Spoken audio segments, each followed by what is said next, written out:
మనము స్వాధీనమందు ఉంచు విశ్వాసము. మోషే పుట్టినప్పుడు అతని తల్లిదండ్రులు ఆ శిశువు సుందరుడయుండుట చూచి విశ్వాసమును బట్టి రాజాజ్ఞకు భయపడక 3 మాసములు దాచిపెట్టిరి. హెబ్రీలకు రాసిన పత్రిక 11వ అధ్యాయము 23వ వచనము. విశ్వాసమునకు ఒక పరీక్ష ఉన్నది. ఆ పరీక్షించు ఉపకరణమే శోధన.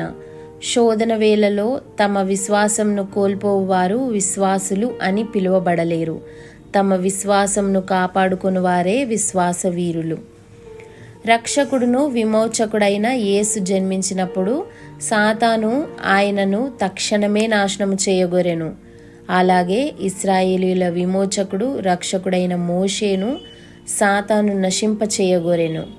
ఆ రీతిగానే మనము జనులను పాపం నుండి నాశనము నుండి విడిపించుటకు రక్షించుటకు ప్రయాసపడినప్పుడు సాతాను మన ఎడల బహు కోపముతో మనలను నశింపజేయవలనని ప్రయత్నించును. దేవుడు మన చుట్టూను ప్రాకారంగా ఉందురు గనుక అపవాది యేసును మోషేను ముట్టలేకపోయినట్లుగానే మనలను కూడా ముట్టలేదు గనుక దేవునికి స్తోత్రము.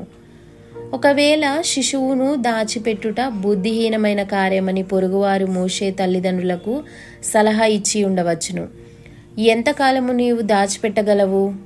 రాజు యొక్క వేగులవారు శిశు పొరుగువారు కేకలు వినినట్లయితే ఏమి జరుగును? ఇటువంటి భయములు సహజంగా కలుగవచ్చును గాని మోషే తల్లిదండ్రులు విశ్వాసము కదల్చబడనిదిగా ఉండెను. తమకు గాని తమ బిడ్డకు గాని అపాయము సంభవింపదు అని విశ్వాసం వారికి బోధించి ఉండవచ్చును. ఫరో సైనికులు తల్లుల చేతిలో నుండి శిశువులను బలవంతంగా లాగుకొనుటను వారు చూచి ఉండవచ్చును. అంతేగాక శిశువుల శవములు నైలు నదిలో తేలుచూ కొట్టుకొని పోవుటను వారు చూచి ఉండవచ్చును. మోషే తల్లిదండ్రులకు ఎంత బ్రహ్మాండమైన విశ్వాసము ఉండెను! విశ్వాసమునకున్న అపరిమితమైన జ్ఞానము చూడండి. విశ్వాసము మొదటిగా మోషే తల్లిదండ్రులతో చుట్టూ అపాయములు ఉన్నను శిశువును దాచిపెట్టుమని చెప్పెను. బిడ్డను నదిలో పారవేయమని విశ్వాసం వారితో చెప్పెను. విశ్వాసము లేకపోతే ఆ నదిలో మొసళ్ళు ఘోరమైన జీవులు ఉండునని ఎరిగియు తల్లిదండ్రులు ఆ క్రియను ఎలాగు చేసి ఉందురు? అవును దేవుని బిడ్డ, విశ్వాసమునకు భయము లేదు. నీ దేవుని యందు విశ్వాసము కలిగి ఉన్నట్లయితే ఆయన కొరకు గొప్ప కార్యములు చేయుదువు.